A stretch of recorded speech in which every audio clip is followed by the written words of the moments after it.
Vijayawada terror లింకుల కేసులో 5 నిందితుల పోలీస్ కస్టడీ ముగిసింది. నిందితులను కోర్టులో హాజరుపరిచారు పోలీసులు.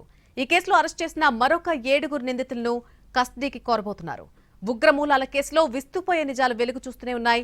ఈ కేసులో మహమ్మద్ రహంతుల్లా షరీఫ్, మహమ్మద్ డానిష్, మీర్జా సాహిల్ బేగ్ తో పాటు ఇతరులు 5 రోజుల పోలీస్ కస్టడీ నిన్నటితో ముగిసింది. కౌంటర్ ఇంటెలిజెన్స్ సెల్, జాతీయ దర్యాప్తు సంస్థ జరిపిన విచారణలో నిందితులు ఉగ్రవాదం వైపు ఎలా ఆకర్షితులయ్యారో వివరించారు. వారిలో జిహాదీ భావాలున్న విదేశీ హ్యాండ్లర్ అల్ హకీం షకూర్ పరిచయం తర్వాతే అవి తీవ్ర రూపం దాల్చాయని విచారణలో తేలింది. నిందితులు ఎవ్వరూ షకూర్ను నేరుగా చూడలేదు.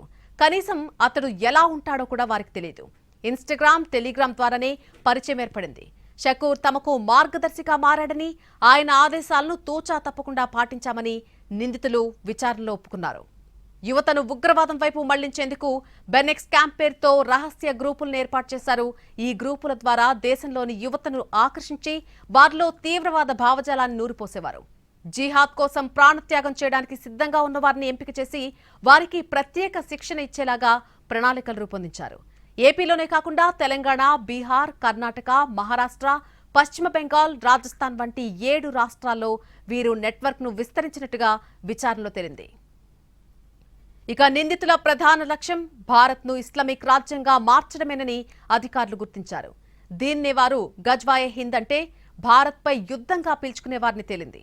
భారత జాతీయ జెండాను అవమానించడం, జాతీయ గీతాన్ని హేళన చేయడం, జాతీయ జెండా స్థానంలో ఐసిస్ జెండాను ప్రతిష్ఠించాలని కుట్రపనడం జరిగింది. తమను తాము ముజాహిదీన్లుగా ప్రకటించుకుంటూ సోషల్ మీడియాలో పోస్టులు పెట్టేవారు. పాకిస్తాన్ నుంచి ఆయుధాలు, పేలుడు పదార్థాలను తెప్పిస్తామని షకూర్ నిందితులకు హామీ ఇచ్చినట్టుగా తెలిసింది. బాంబుల తయారీకి సంబంధించిన సమాచారాన్ని ఇంటర్నెట్ నుంచి డౌన్లోడ్ చేసిన శిక్షణ మాన్యువల్స్ ను నిందితుల మొబైల్ ఫోన్ల నుంచి పోలీసులు స్వాధీనం చేసుకున్నారు. కొంతమంది యువతను పాకిస్తాన్, ఆఫ్ఘనిస్తాన్ కు పంపి ప్రత్యక్ష మిలిటెంట్ శిక్షణ ఇప్పించాలని కూడా వీరు ప్లాన్ చేసినట్టుగా తేలింది. ఈ కేసులో పట్టుబడిన నిందితులు బయటకు సాధారణ వ్యక్తులుగా ఉండడం ఆందోళన కలిగిస్తోంది.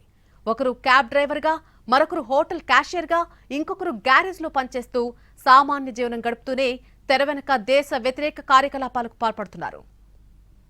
అయితే ప్రస్తుతం కస్టడీ ముగియడంతో నిందితులను కోర్టులో హాజరుపరిచి రిమాండ్కు తరలించారు.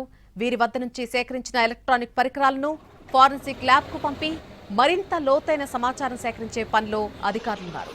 ఈ కుట్ర వెనుక ఇంకా ఎంతమంది ఉన్నారు అనే కోణంలో దర్యాప్తు కొనసాగుతోంది.